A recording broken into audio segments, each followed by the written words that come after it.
আসসালামু আলাইকুম। Job market থেকে আমি ইমরান আছি আপনাদের সাথে।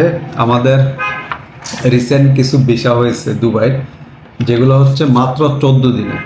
আমরা ডকুমেন্ট সেন্ড করার পরে 14 দিনে ভিসা হয়েছে। এগুলো হচ্ছে এলেক ইঞ্জিনিয়ারিংয়ের। আমরা কিছুদিন আগে একটা ইন্টারভিউ সার্কুলার করেছিলাম, যেটা হলো এলেক ইঞ্জিনিয়ারিং দুবাই। তবে ভিসাগুলো হচ্ছে ট্রান্সগার্ড কোম্পানির নামে। ট্রান্সগার্ড ছাড়া অন্য কোনো কোম্পানি আপাতত ভিসা করতেছে না। এলেক কোম্পানি ওনাদের মাধ্যমে লোকগুলো নিয়ে যাবে। ডেলিগেটটা হচ্ছে এলেকের এবং কোম্পানি রিসিভ করবে এলেক। জাস্ট ভিসাটা ইস্যু হবে ট্রান্সগার্ড কোম্পানির নামে। তো এখন আমার হাতে যেই 4টা ভিসা, এগুলো হচ্ছে একজন বগুড়ার মোকসেদ আলী। মোকসেদ আলী ভাই হচ্ছে আমাদের বগুড়ার। তারপরে হচ্ছে মজিবুর রহমান হচ্ছে নেত্রকোনা। তারপরে হচ্ছে এমডি সুজন হচ্ছে নওগাঁ। এমডি সোহাগ মিয়া হচ্ছে ময়মনসিংহ। এই 4জন ভদ্রলোক আমাদের এখানে ভিসা পেয়েছে মাত্র 14 দিনে। তো যারা আসলে এই মুহূর্তে অনেকে পূর্বে যারা আসলে অনেক ব্যাড রিপোর্ট একটা আছে যে ভাই ট্রান্সগার্ডে ভিসা হয় না, সময় লাগতেছে। এটা হওয়ার কারণ হচ্ছে আপনাদের শুধুমাত্র অ্যাপ্রুভাল। কোম্পানির যদি অ্যাপ্রুভাল রেডি না থাকে দুবাই থেকে ভিসা দেওয়া কোনোভাবেই সম্ভব না। তো আমাদের এই অ্যাপ্রুভালটা রেডি। এখন আমাদের 20 তারিখ পর্যন্ত ডেলিগেট চলবে। যারা আসলে এলেক কোম্পানিতে যেতে চান অথবা ট্রান্সগার্ডেরও কাজ চলমান আছে, ট্রান্সগার্ডেও যদি আপনি যেতে চান সেই ক্ষেত্রে ডকুমেন্ট দিলে এখন ম্যাক্সিমাম টাইম যে আমরা আসলে যে 14 দিনে ভিসা হয়েছে বা 15 দিনে ভিসা হয়েছে, আমরা কি 15 দিন সময় নিচ্ছি না, আমরা কিন্তু 2 মাস সময় নিচ্ছি।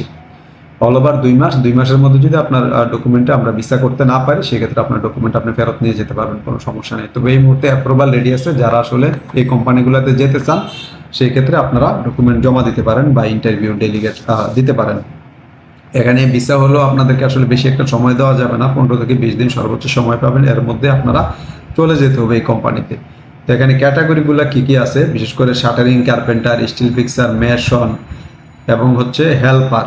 তো হেল্পারের যে স্যালারিটা এলেক কোম্পানিতে, এটার হেল্পারের স্যালারি হচ্ছে 725 দেরহাম। 725 দেরহাম হেল্পারের স্যালারি। এর বাইরে হচ্ছে খাবারটা ওরা ফ্রি দিচ্ছে, এর বাইরে খাবারটা ফ্রি দিচ্ছে। ট্রান্সগার্ড কোম্পানি কিন্তু এই খাবারটা দিচ্ছে না, এলেক কোম্পানি খাবারটা ফ্রি দিচ্ছে। তারপরে আসেন shuttering, carpenter, still fixer, mason, এই ট্রেডগুলার উপর হচ্ছে 850 থেকে 1000 পর্যন্ত স্যালারি রেঞ্জ। 850 দেরাম থেকে 1000 পর্যন্ত। এখানে কার 1000 ধরতেছে, কার 850 ধরতেছে। ধরেন আপনি এ গ্রেড পাইলেন, এ গ্রেড পাইলে আপনার যদি 1000 ধরে আপনি ফুডটা ফ্রি পাবেন। আর যদি আপনি বি গ্রেড পান আপনার আবার 50 রিয়াল কম ধরতে পারে। সি গ্রেড পেলে আরও 50 রিয়াল কম ধরতে পারে, মানে 900 ধরতে পারে। ব্যাপারটা এরকম। তো এখানে যেহেতু গ্রেডিং হচ্ছে A grade, B grade, C grade, সেই ক্ষেত্রে আপনার হচ্ছে ইন্টারভিউ দেওয়ার পর আপনি যদি ইন্টারভিউ ভালো করেন অবশ্যই আপনি এ গ্রেড পাবেন। 3-4 বছরের কাজ জানা থাকলে তো আপনার এ গ্রেড পাওয়া এটা কোনো বিষয় না। যারা আসলে কাজ ওই 2 মাস 4 মাস করছে তারা হয়তো বা বি গ্রেড, সি গ্রেড পাবে, অন্যরা এ গ্রেডটা পাওয়ার সম্ভাবনা থাকবে। তো যারা আসলে দীর্ঘদিন অপেক্ষা করতেছেন যে ভাই আমরা দুবাই যাব, দুবাই নিয়ে চিন্তা ভাবনা ছিল, তো দুবাইয়ের স্যালারি রেঞ্জটা আরও একটু ভালো হওয়া দরকার ছিল আর কি। আসলে যারা ভালো কাজ জানেন তারা এত অল্প স্যালারিতে যেতে চায় না নর্মালি। তো যারা ট্রান্সগার্ডে যাবেন সেই ক্ষেত্রে ট্রান্সগার্ডেরটা আমরা করে দিতে পারবো। আর এলেক কোম্পানিটা আমাদের 20 তারিখ পর্যন্ত চলমান থাকবে। আর ট্রান্সগার্ডেরটা এটা সবসময় চলমান থাকে। যদি আপনারা এই মুহূর্তে ইন্টারভিউ দিবেন আশা করি শর্ট টাইমে ভিসা পেয়ে যাবেন ইনশাল্লাহ।